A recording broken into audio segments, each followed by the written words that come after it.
The night has come, it's cold and losing my control. Your light is gone, and lonely darkness fill my soul. I wish that you could save me from my isolation. It's way too complicated. Let's start this conversation. Let's start this conversation. We got no relation.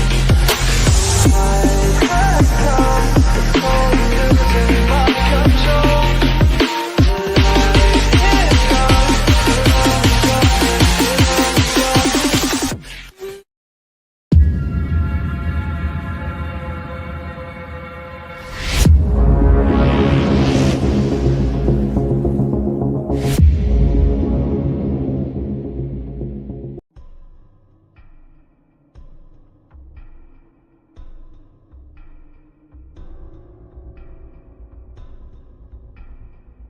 Welcome to Don't Whistle at Night podcast, where Navajo legends echo in the shadows.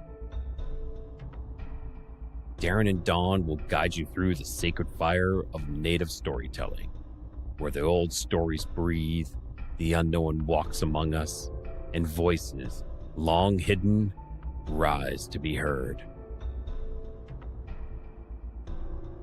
And remember, don't whistle at night.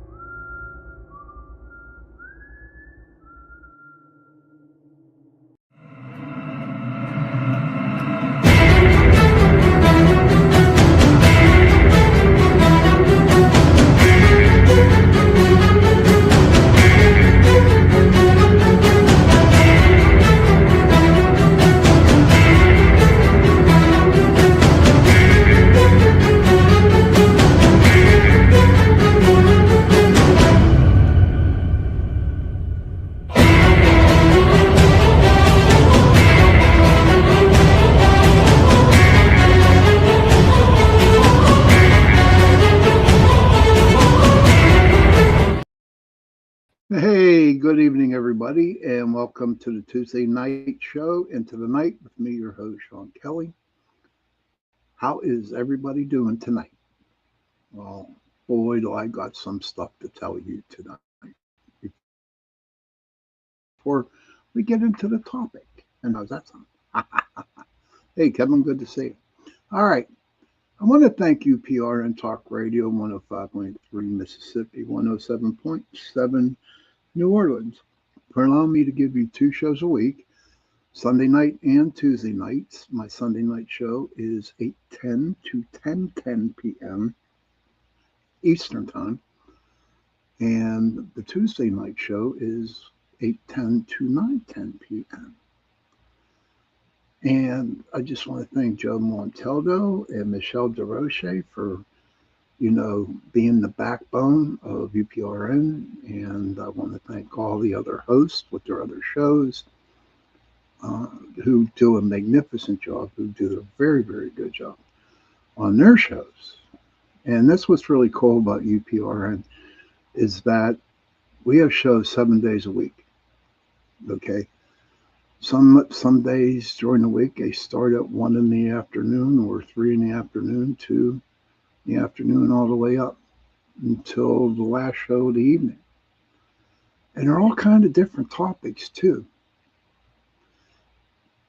And to me, it's like very, very knowledgeable listening to the other shows. You might think, it's just a podcast and they're talking about ghosts or talking about this and they're talking about that. No, actually, it's a lot of knowledge for you to, comprehend and to understand the other side of things that people or the news or any other outlet do not tell you. And it's very, very informative. And they're just downright great shows. And also, don't forget Miss C.L. Thomas, The Gateway podcast comes on right after my show tonight, 9:15 p.m. Eastern. So please do me a favor, go over to her show right after mine. Tell her I said I sent you guys to give her some love. Kevin, at first commercial, would it be better if I pull 3 cards for you then? Because I am feeling like it distracts from when you pull your cards and that you're telling your read story thoughts. Sure, buddy. That'd be okay. It's all good. Sounds good. No worries. That's what you feel like doing. That'd be great. Oh, boy, is it hotter than hell. It really is hot. Um, we're just in, we were in a period of the 90s, and now we're back into the 80s and high 70s. But the only damn thing is that it's really freaking humid. And if you know us northern people, oh, you're welcome, Kevin. If you know about northern people, like Joe Montaldo knows, who is the owner of this UPRN, he laughs at me and Jay because, we're like, oh, you're complaining it's too hot, blah, blah, blah, blah, blah, blah. Well, that's a damn right thing. Yeah, it is freaking hot. And it's freaking humid. Humid as all hell. We're not used to that, you know? We're not used to that. But, when it gets really cold down there in New Orleans, where around that area where he's from, then we laugh at him because it might be 20 degrees and they're freezing their butts off. Oh, you're welcome, Cap. And they're freezing their butts off, and me and Jay are laughing at them. So I guess it works out both ways. But tonight, how I got Jim Thorpe, right? The other day I was talking with, Michelle DeRoche, and we were talking about Pennsylvania, the different haunted areas. Like, we talked a little bit about Gettysburg, and she brought up Jim Thorpe, PA. And I've heard of Jim Thorpe. Hey, Patsy, what's up? Patsy. Joni, good to see you. And I've heard of Jim Thorpe before, Jim Thorpe, PA. I remember Jim Thorpe, I do believe, in the Olympics, but I didn't know there was a town named after him. Hey, Gary, good to see you, buddy. And it was crazy. So, we were talking about it, and I was like, hey, Johnny. And I was like, let me look it up. Let me check it out. And so, of course, I used my trusty AI Google phone, and I Googled Jim Thorpe, and holy crap, man. There's a lot of paranormal activity that happens in Jim Thorpe.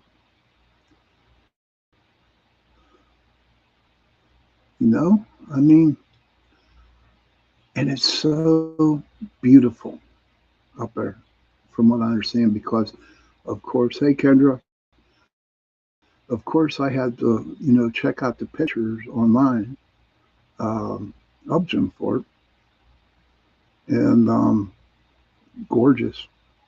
Well, you have to admit, Pennsylvania is gorgeous as hell.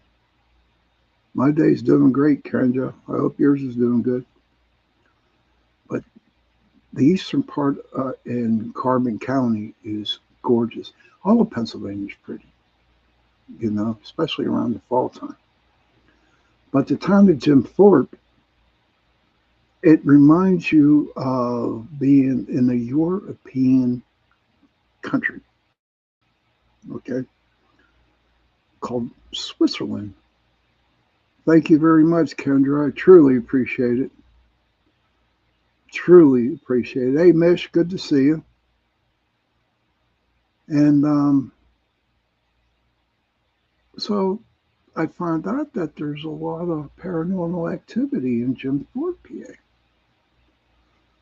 So the more I read about it, and the more that I usually do with my AI phone here, uh, Heidi, good to see you. I'm glad you walked through the door. I'm going to read a little bit about the stuff that happened out there in Jim Thorpe, but I will tell you this: next year when I retire, okay, when I retire, I am going to take a trip out there. I'm going to spend about 2 or 3 days, and I'm going to go ghost hunting out there, or just or just go there and if I don't ghost hunt, I'm just gonna do the view or the scenery. No, no, no, no, not going west. I'm going east, east, Heidi, next year. But I'll be going west though. Don't worry about it. Don't worry. I'll have all them years after my retirement. But so tonight's show is about Jim Thorpe, Pennsylvania, and yes, Kev, it's very interesting. So what I'm going to do is go to my phone and I'm going to start reading, and we can talk about what I read. And as I'm reading this, if anybody out there knows of any haunted towns, that little haunted towns that they know of, feel free to put it into the chat room, okay? And then we can talk about it. I have no problem Googling it and talking about it. So, Jim Thorpe, Pennsylvania, is a historic borough and the county seat of Carbon County, Carbon, Cripple Creek, Colorado. Okay. Along the Lehigh River. It's in the Pocono Mountains, which are gorgeous, downright freaking gorgeous. Often called the Switzerland of America. It sits roughly 29 miles northwest of Allentown, PA. I have no question about you, buddy. Not at all. And it's 117 miles west of New York City. And it's gorgeous. It's so beautiful out there. But you have to go out into the fall. But Jim Thorpe, Pennsylvania, is a mining town, okay? Because all over Pennsylvania, that's what Pennsylvania, West Virginia, were big for. It was coal mining. And there was a lot of crappy, nasty shit that happened in coal mines and in coal mine towers. Okay, I'm going to have to Cripple Creek, Colorado. I'll have to remember that. But let me go to my trusty thing. Okay. So, the bad history of Jim Thorpe, Pennsylvania, and it's kind of weird if you look at it. Okay. You too, Kendra. Have a great day yourself. The bad history of Jim Thorpe, Pennsylvania centers on its namesake. Well, check this out, everybody. This is crazy, man. Oh, tons of trapped energy in there, Heidi. Lots of trapped energy. But check out the history of Jim Thorpe, though. Um, Jim Thorpe, Pennsylvania centers on its namesake, the legendary Olympic athlete Jim Thorpe. Following his death, his third wife sold his remains to two struggling towns in exchange for renaming the area and building a monument to attract tourists. What a life, huh? Selling, selling, the corpse of Jim Thorpe and to a town just to get tourists in it. In a way, I can see how that became profitable back then because I do not know the name of Jim Thorpe, PA. I don't know what the original name was, but I can see back then where you go to a coal mining time, there ain't shit happening. Okay, all a bunch of coal miners and their wives and their families. So maybe if I read longer onto this, maybe we can find out, why. But that's what his third wife did, sold his body, his corpse, to this town. And they said, think the only reason behind it is to name the town after him. So whoever I marry, they can sell me to a little coal mining town and say, yeah, the town of Sean Kelly. Oh, that would be crazy. The town of Sean Kelly, full of paranormal activity. What do you think? It's got a catchy saying to it. It's got a catchy feel to it. But a tragic history of the town's namesake and the ensuing legal and moral disputes unfolded in three main stages.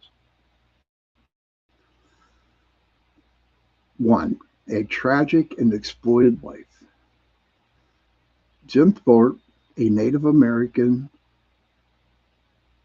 of the Sac and Fox Nation, is considered one of the greatest athletes of the 20th century.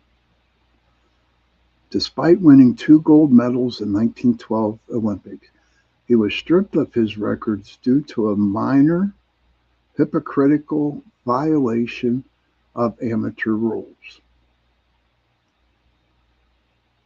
His later life was plagued by financial struggle, alcoholism, and personal tragedy. And he died nearly penniless in a California trailer park in 1953. Kevin got now he got a coal miner's daughter stuck in his head. Hey Donna, good to see you. There you go. Kevin, start singing it. Sing it for everybody. Patsy's even telling you to sing it.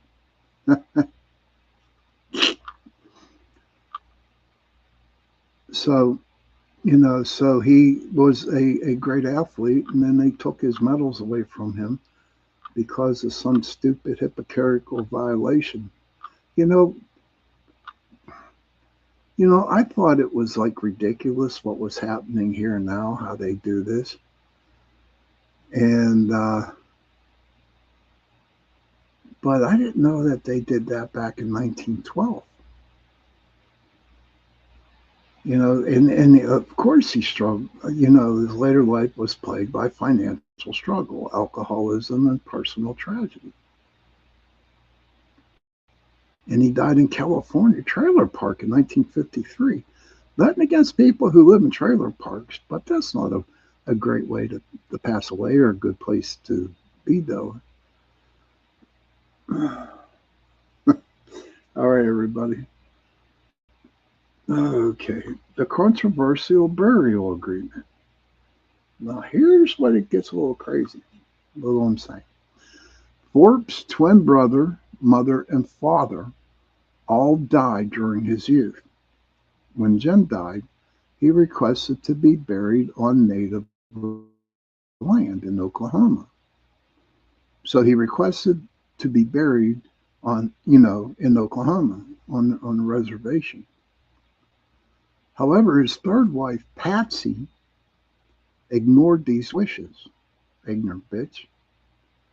Discovering that the dual, DUAL, coal mining boroughs, I don't know how to pronounce it, but Mauch Chunk and East Mauch Chunk, MAUCH, Chunk and East MAUCH Chunk in the Poconos, were desperate to revive their failing economies.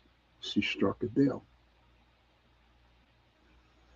She surrendered her husband's body to the Pennsylvania municipalities. In return, the towns merged and renamed themselves Jim Thorpe. So there's what, three municipalities east, that name's, and the other one plus Jim Thorpe. They all came together and they named it Jim Thorpe, PA. That's how we got it. Thorpe had never visited the region during his life, and the arrangement was made without the knowledge or consent of his children. Okay, we're good. Hey, Mish, I have asked Kevin so many times to come on his show, but he won't do it. He won't do it, but that's okay. That's his choice. I'm not forcing him. Johnny says, I wonder if Jim haunted Patsy. That's bad. That's bad. But that's funny. Bad. Okay. Whatever.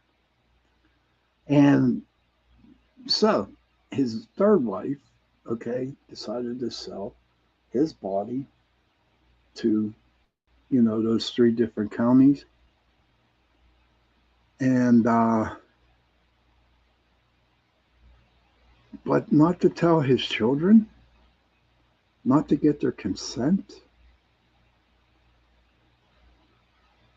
I didn't tell him I'd pay him any money. He has to pay me to get on my show, honey.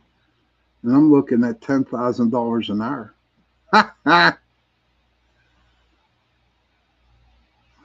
Okay, so tell the Blue Jays I said hello. All right, Heidi? Thank you. Thorpe had never visited the region during his life, and the arrangement was made without the knowledge or consent of his children. And the modern legal battle now. For decades, Thorpe's surviving children actively fought to have their father's remains returned to Oklahoma. In 2010, his sons filed a lawsuit against the borough of Jim Thorpe under the Native American Graves Protection and Reparation. After a prolonged emotional back and forth involving various federal courts, the borough ultimately retained the physical remains. Today, the town remains a popular tourist destination, housing a sports superstar who never set foot while he was alive.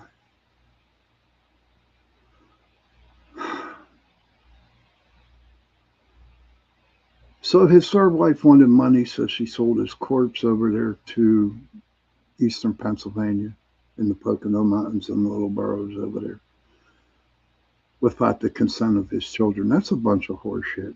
You know what I mean? She should have let him just, go to Oklahoma and be on his native site, But I guess back in that time, in 1953, that's when the shit started. It is tacky, Joni, very tacky. And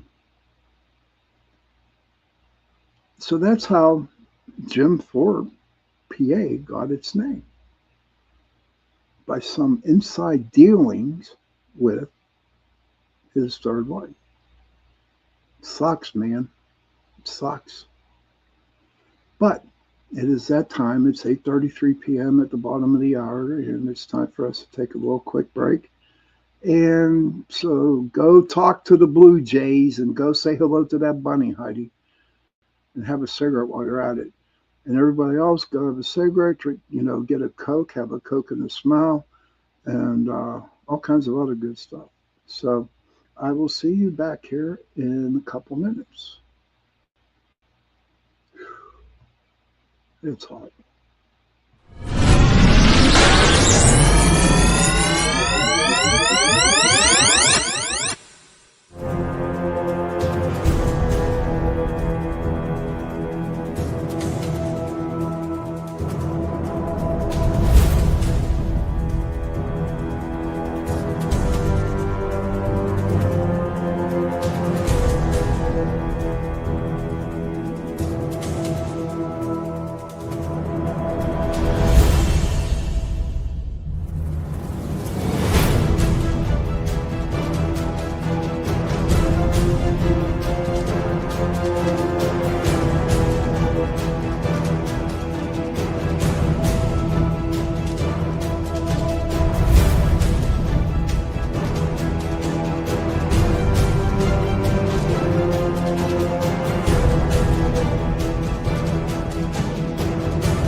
Okay, everybody, welcome back to the second part of Into the Night with me, your host, Sean Kelly. Again, I want to thank UPRN Talk Radio, 105.3 Mississippi, 107.7 New Orleans, for allowing me to give you two shows a week, Sunday nights from 8:10 to 10:10 p.m. Eastern, and on Tuesday nights from 8:10 to 9:10 p.m. Eastern. Tonight we're talking, oh, before I go on, don't forget, right after my show at 9:15, the Gateway Podcast. Thank you, Heidi. The Gateway Podcast with CL Thomas, my best buddy. Um, Hers is coming on right after mine. So whenever mine is finished, please feel free go over there, watch her show, and give her some love because she needs a lot of love. You know. So just tell her I sent you, and I'm sure she'll have a smile on her face. But back to the show. So in the first half of the show, we're talking about Jim Thorpe, Pennsylvania, and the sad thing that happened in order to um, get Jim Thorpe, how Jim Thorpe, PA, was done. You know how it came to be, and um, and it was just over his third wife, who was a bitch, I believe. You know, that sold his body in his name to these three counties over there, these three boroughs, and that's how it became. Jim Thorpe, on the other hand, is very beautiful, very, very beautiful, and especially in October. And I will definitely go there next year, next October or September when the leaves change, and I'm going to go visit Jim Thorpe, PA. But there she is. Hey, CL, good to see you, buddy. Who's on your show tonight, buddy? You want to tell everybody in the chat? That'd be pretty cool. I'll read it off. Um, Jim Thorpe is in Pennsylvania is a town steeped in rich 19th century history and notorious paranormal activity. Its most famous hauntings are anchored by the Old Jail Museum and the famously active The Inn at Jim Thorpe, both drawing paranormal investigators from all over. The Old Jail Museum was built in 1871. This imposing stone fortress was once the holding site for the Molly Maguires. Okay, so its most famous ghost story centers around Alexander Campbell, a convicted member of the Irish labor group who was hanged on the gallows Old Jail Museum. Jim Thorpe, PA, before his death, he pressed his hand into the stone wall of cell 17, declaring that it would remain as proof of his innocence. To this day, the handprint continually reappears, despite being scrubbed, painted, and replastered over the decades. Jim Thorpe Jail, Pennsylvania. Now, okay, so who were the Molly Maguires? All righty, so we'll get there. Okay, whoop, hold on. Okay, the Molly Maguires originated in rural Ireland in the 1840s. I don't know what they did with him, Joni. I don't know. Uh, but I really looked into what his body's at, and I could not find anything about it. But the Molly Maguires originated in rural Ireland in the 1840s, fleeing the Great Potato Famine. The group's Irish immigrant members resettled in the 1850s and 1860s in the coal regions of eastern Pennsylvania, Primary and Schuylkill, Carbon, and Northumberland counties. In Ireland, the Molly Maguires began as a secret agrarian society protesting exploitative English landlords, taking their name from a widow who supposedly led riots against land evictions. When these Irish immigrants arrived in Pennsylvania, they found themselves facing similar severe hardships. forced to endure miserable and dangerous working conditions in the coal mines.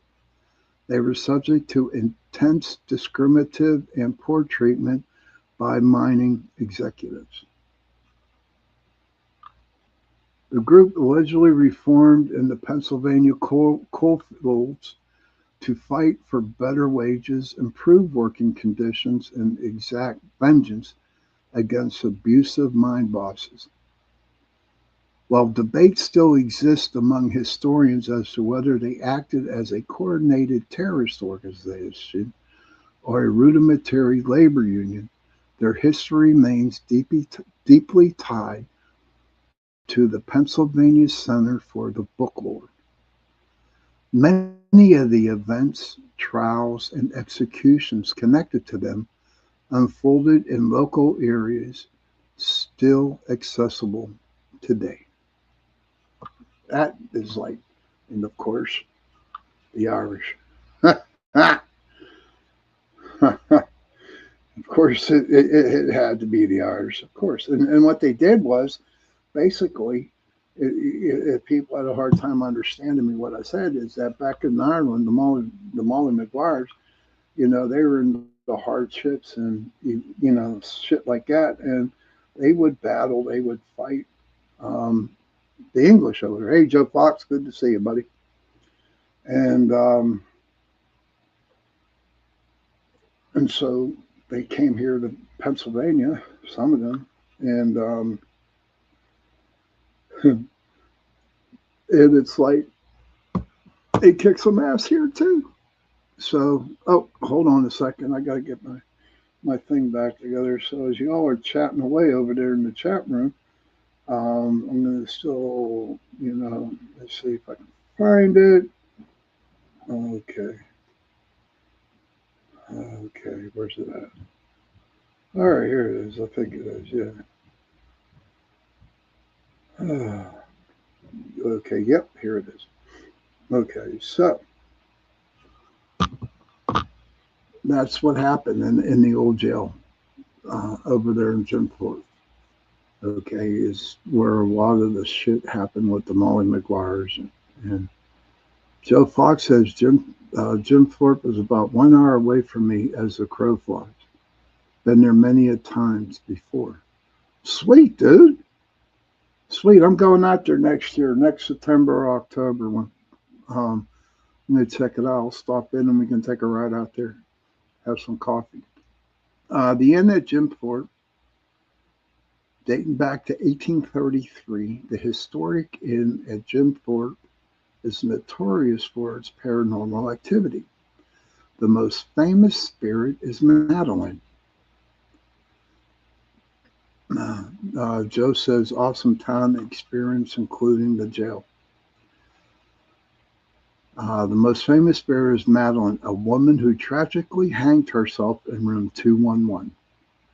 Now, this is at the end, at Jim Thorpe.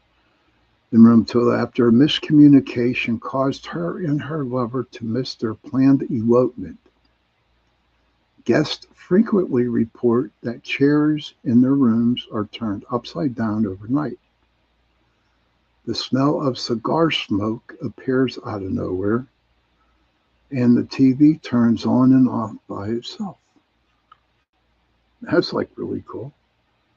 And then you got the old jail museum here that was built in 1871, is a chilling stone fortress that held members of the Molly Maguires, a group of Irish coal miners. 7 of the men were hanged there, and one defiant miner declared his innocence, stating his handprint would remain on the cell wall forever. To this day, the ghostly chemical-resistant handprint in cell 17 remains visible. Heidi, can you look up cell 17, please, if you can? See the number 17. What's that? What's that about? Numerical.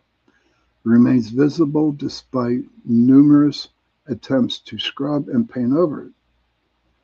Visitors also report hearing phantom footsteps. disembodied whispers, and experience intense cold stops. Thank you, dear. Hey, Buck Brown, good to see you, buddy. Good to see you. I hope you. Oh, Joe, you've been in cell 17 a lot, 3 times. What feelings did you get there, Joe? Just put them in and I'll read it. What tell my people and the viewers about cell 17. That's cool. I can't wait till next year. Me and Joe are going to have coffee and experience paranormal investigation. That's cool as hell. Number 17. Okay, I asked Heidi if she can look up the number 17. And the number 17 symbolizes renewal, spiritual consciousness, and the manifestation of abundance. Thank you, dear. Joe Fox says the handprint is very real and visible.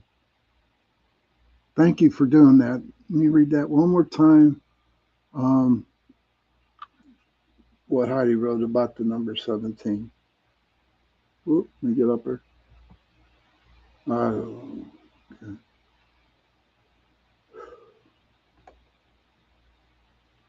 Heidi says the number 17 in numerology symbolizes renewal, spiritual consciousness, and the manifestation of abundance.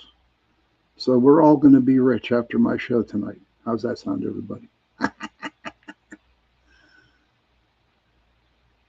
I don't know how to pronounce that word, mulch chunk. I've been trying. So I tell everybody, Mauch. Can you get more by adding land? 7? Curious. Huh. But, so the Harry Packer Mansion. Perched on a hill overlooking the town. The ornate Harry Packer Mansion. Indian word, okay. Uh-huh. Mish, you just, see, I'm blushing. Thank you. Thank you. 8's a good number in numerology, I do believe, Mish. Yes, 8 is a very good number. I think that's my numerology number, too. Mish, that was sweet of you saying that. Thank you. But the mansion is perched on a hill overlooking the town. The ornate Harry Packer Mansion, now an inn and event space, is said to be haunted by the wealthy Packer family, who lovingly built it. Guests and staff have reported seeing spectral figures, hearing unexplained laughter, and feeling unseen presence wandering the opulent, echoing hallways. Oh, thank you, Joe. Joe Fox says, Sean, you're going to fall in love with the place. Probably, buddy. Oh, probably.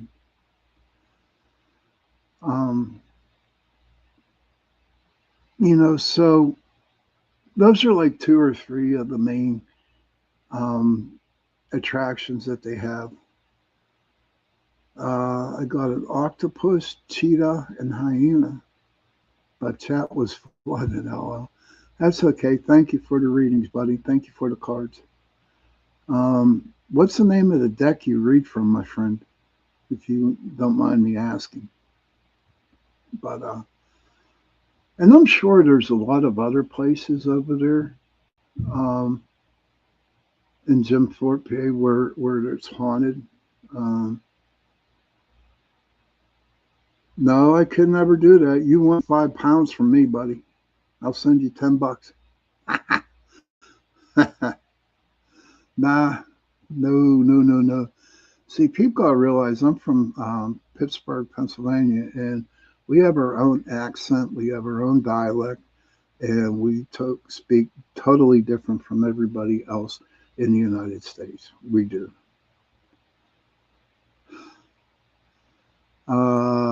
St. Mary's Church in the hollow of the White Hazel near Rapid Whirlpool. Huh. And the Church of St. Tilsa near the Red Cave is the translation to English. Thank you for that. Joe says the actual skeleton of Harry Packer Mansion is built out of the actual iron instead of two by fours, cast iron that is. Interesting, Joe. If I knew all this, I would have brought you on the show tonight, dude. You know, but and I'm sure back to Jim Thorpe. I'm sure there are other places out there that are extremely haunted that I guess I could not find any more, through AI and stuff like that. Looking it up, but from it being a gold mine, a coal mine town, and a third wife who needed money, selling the rights of Jim Thorpe, selling his body and the namesake to this, you know, um, town, to where you had the Molly Maguires from Ireland coming in and, sticking up for, Pennsylvania miners, you know. You'll be surprised at all. I mean, one day I might have to do a show on just Pennsylvania miners. It's crazy, man. It's crazy, and just like the movie Stephen King, Tommy knockers.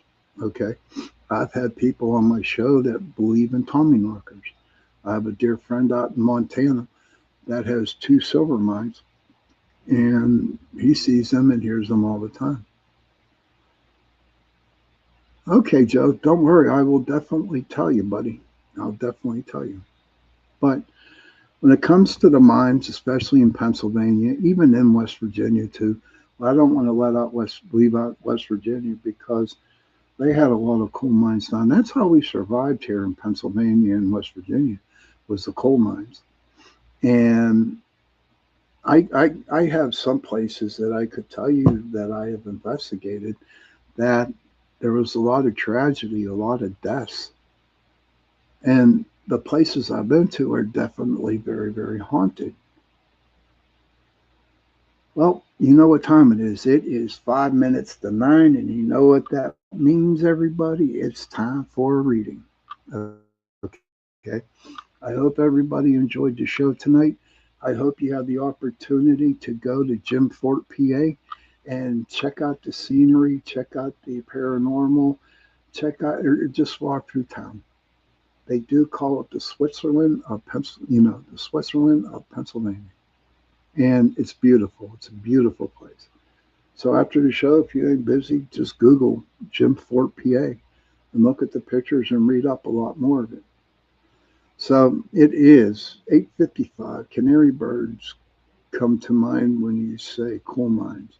Yes, that's how they use yes, canary birds. They were really big for the old time miners because they would bring them down into the mines with them, and if they die, the miners are like dead, or they had a certain amount of time getting out of the mines before they, passed away.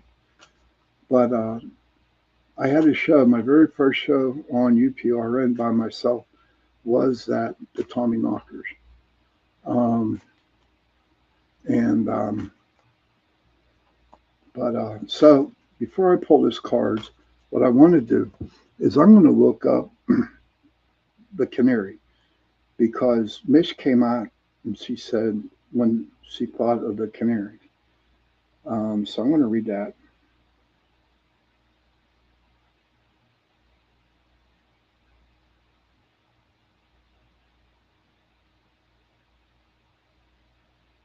See what's up with it. And oh no, canary medicine.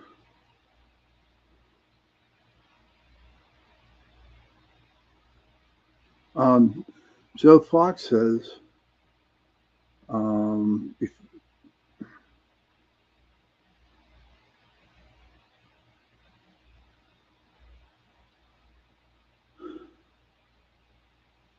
okay. Joe Fox says, one word of warning when you go, the parking is absolutely horrendous. bordering non-existence. You know, I was looking at those trees, right, the streets, bud, and it was like bad, bad. Um, I wouldn't want to park there. Well, Joe, while we got you on here real quick, well, how do you suggest if anybody decided to go to Jim Thorpe, how would they drive in? Would they have to take a bus? What do you recommend?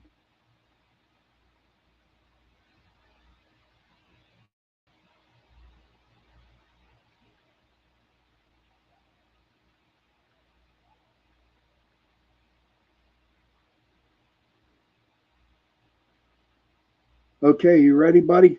Ready, Mish? Maybe put his reading in the message after the show, his fear. Okay.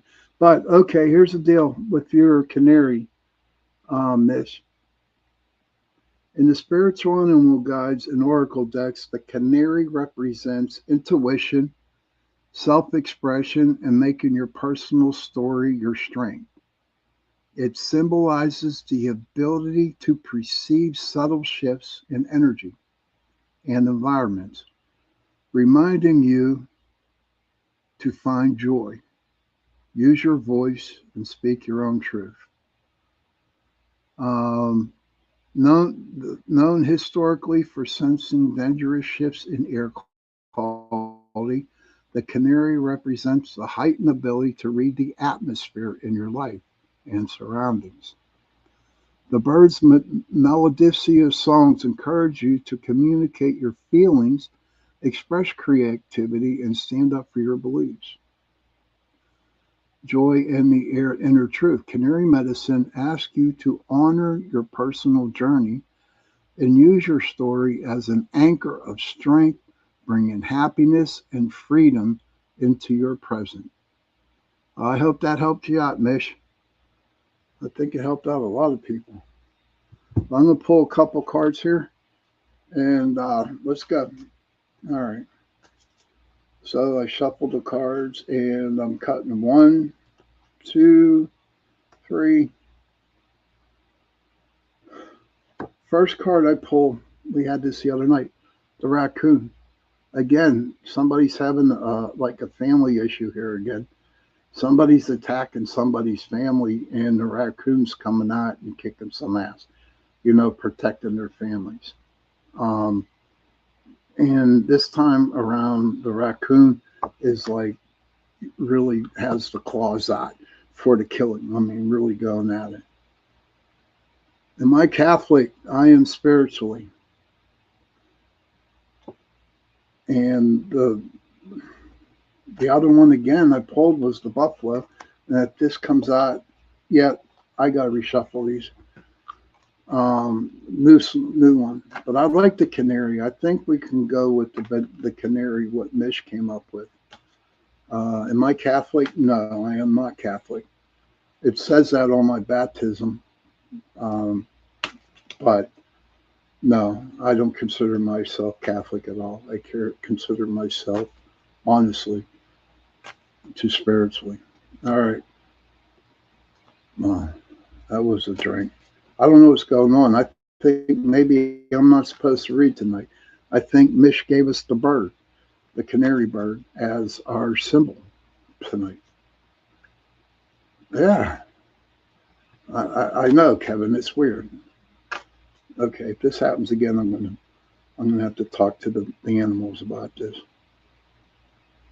Okay, before we pull the card, Joe Fox says driving is okay, depends on the time of year, of course. There's a pretty big lot across the street by the train tracks. I've gotten lucky there most times. Just don't even attempt to go around any holiday. I have friends that go around. I have friends that around and went home, especially around Christmas and Halloween. But okay, we're good. The possum family protects. When I look at the possum, it eats all the bugs, the mites, all kinds of little insects that are being pulled and stuff like that. Um, and the possum but especially the mother possum, she carries the weight of the family on her back. She carries her babies. So this must be another family thing reading. The snake, which is, I like the way this is going right now. Okay, so you got the possum, the mother protecting the family, putting the babies on her back and moving, on in their lives. And then all of a sudden, okay, so you're the possum and you're carrying your family like you're supposed to be doing that. Now you got your snake, which is transmutation. And what I see is that you're growing now, and your little babies are off your back, and they gotten older. They gotten a lot older now, and so it's time for you to shed your skin as the mother figure, and it's time for you to move on and enjoy your life. Okay, so I like how this reading is going so far. And then the third card I'm pulling is the Black Panther, and I totally understand why this panther was pulled, because you finally shedded your skin. You're out doing your own thing, and all of a sudden the Black Panther in you is coming out, and you're very wearily and sneaks. You're sneaking around, hiding behind trees. You're checking out the area where you're going to be walking around by yourself with all your family members gone, with all your kids gone and stuff like that. So I can understand. But when I look at the Black Panther, I'm looking at it, it's like, do not be afraid. Trust your instincts, you know. And whoever this reading was for tonight, have faith in what you believe in. Have faith and trust in what you see, hear, and feel. Okay, it's all about what's in the gut. It's not up here in the brain. You get your brain involved, and all hell's going to break loose. You don't know which way to go. But inside, your heart, inside your stomach, and go with it, man. If it ain't good, it ain't good. Yeah, I'm telling you, what a panther. It is a power duo. Okay, hi Laura, good to see you. I'm glad you love snakes. It was in the reading tonight. But I hope everybody enjoyed the show tonight. Joe Fox, thank you for giving us some updates on Jim Thorpe, PA. I appreciate it. And children, if you can, please go to your parents, give them a hug, and tell them that you love them. And parents, please go to your children, give them a hug, and tell them that you love them. And if you have no parents and if you have no children, find someone, give them a hug, and tell them that you love them. Because those 3 words, I love you, go a long way. And please, please, please, please, protect the children. And on that note, good night, everybody. Enjoy your week, and I will see you next Sunday. Have a good week. Good night.